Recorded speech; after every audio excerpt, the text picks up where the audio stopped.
Hello everyone, my name is Life Coach Tracy Mack of TRACYMAC Coaching Services, where we are on purpose, through mission, and with passion, and we're also your best and most trusted relationship for personal and professional relationship enrichment.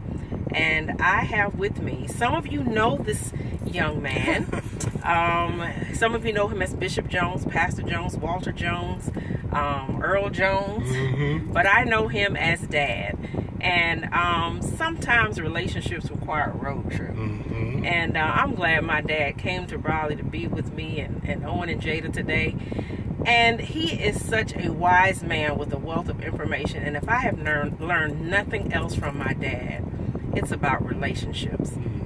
And I just want you to say something to the people. Well, yeah, this is your social media debut. Let me just say this in deep honor and respect for you and Owen, because I mean, every time I'm with you guys, it's always fascinating to watch the interchange of relationship that you, Owen, and Jada have. We just dropped Jada off at the tennis courts, where she's becoming another Serena Williams and so forth. And I don't know about that. But no, that's my grandbaby. I'm telling you now. Just day two. I'm telling you, but she's headed. She's on the right road. But I am, and we've been talking about the schools she's about ready to go in. I am blessed to see how you guys are preparing her for adulthood and the generation. You know, God has been speaking to me about this thing being a generational thing. And you just honored me, and I want to honor you. Oh, and thanks, honor Dad. Owen. Thanks, Dad. And honor Owen. I just love your husband. I told him if you weren't married to him, I'd marry. Too, but I think it's different. But I just love the way. And when you were talking about a 10-year plan and looking at 10 years and looking at Jada's life and making sure that she was in the right school in order to advance her life, her academic skill. I'm just fascinated with that. You know, I mean, we didn't have the opportunity to plan all that for you all, but generations. I believe we're in a place where we need to look generationally. Is that your most one of your most important relationships lessons, or what is? Because like I said, I think what I know, especially about creating relationships, I learned from you, and seeing you grow, the Marine, the dad, the bishop, and the pastor, and all those kind of things. And you said something earlier that how you function differently, because you're not a bishop anymore or a pastor anymore, but you still serve people through, you have a group you serve. And if you don't have those, how does that work? You mentioned something about titles and stuff like that. But you know, Tracy, one of the things you've helped me with, because, you know, I'm not on social media and I don't have a smartphone. I'm still on my flip phone, you all. I think you could put a quarter in his phone. Telegraph me, okay?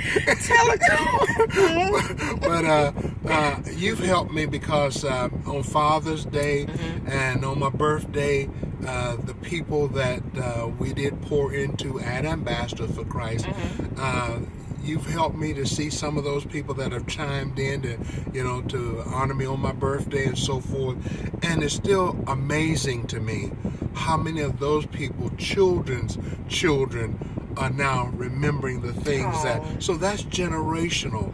You know, so we have had the opportunity to impact generation, and I see you and your husband Owen doing that with Jada, you know. So bread cast on the water will come back to you with peanut butter and jelly on it, you know. So, but I'm aware of the importance of pouring into the generations, you know. So I'm in there too. And love has to be the foundation for all of that, you know. So, but you guys are doing it, and you're doing it. Well, I just thank you for the foundation, because everybody has problems. People go through changes and situations. We all have them.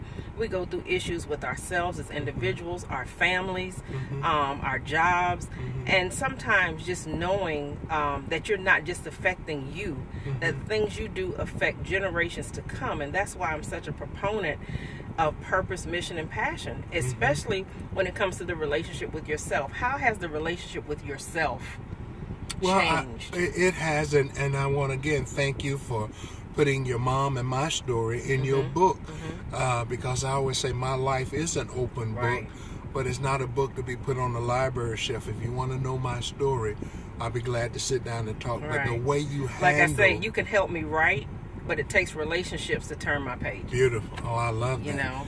You know, and I love the way you handle your mom and my life and the Marine Corps and the ministry and all of that, raising children. I love the way you guys handle us in your book. So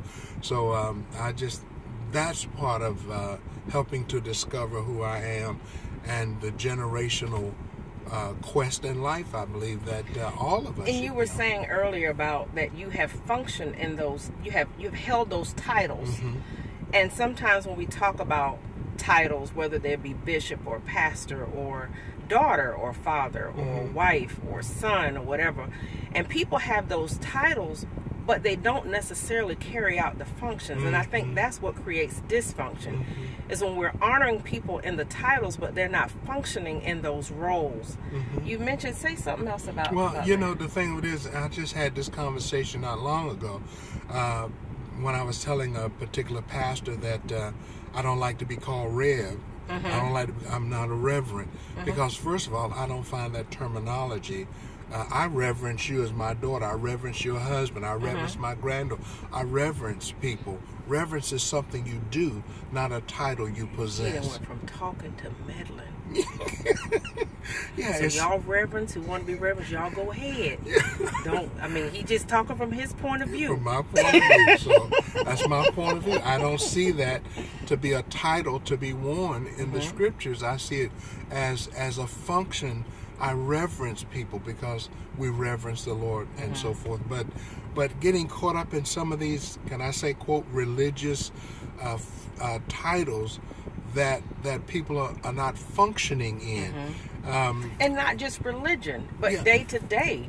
If you got a president of a corporation who's not behaving presidential, it's difficult to honor that. Well, you know, here's another example too, because we were just talking about that.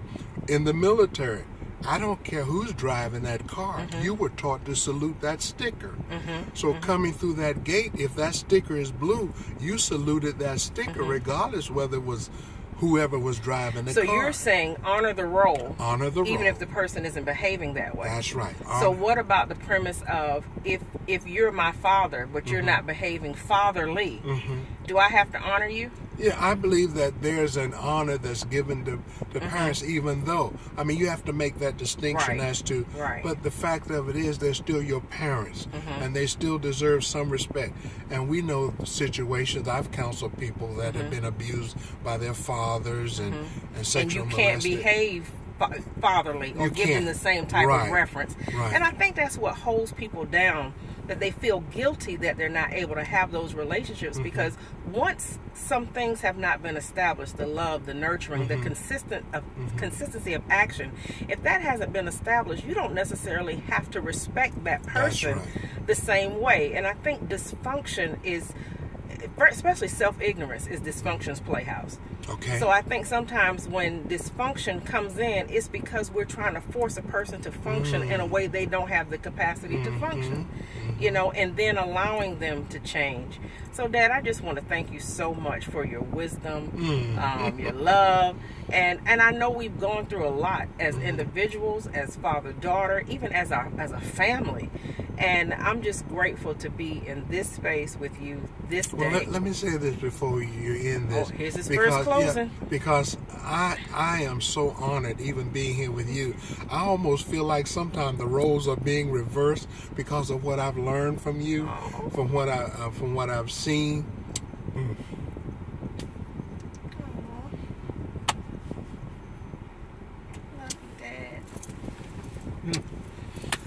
But the roles I've learned, you know, so much.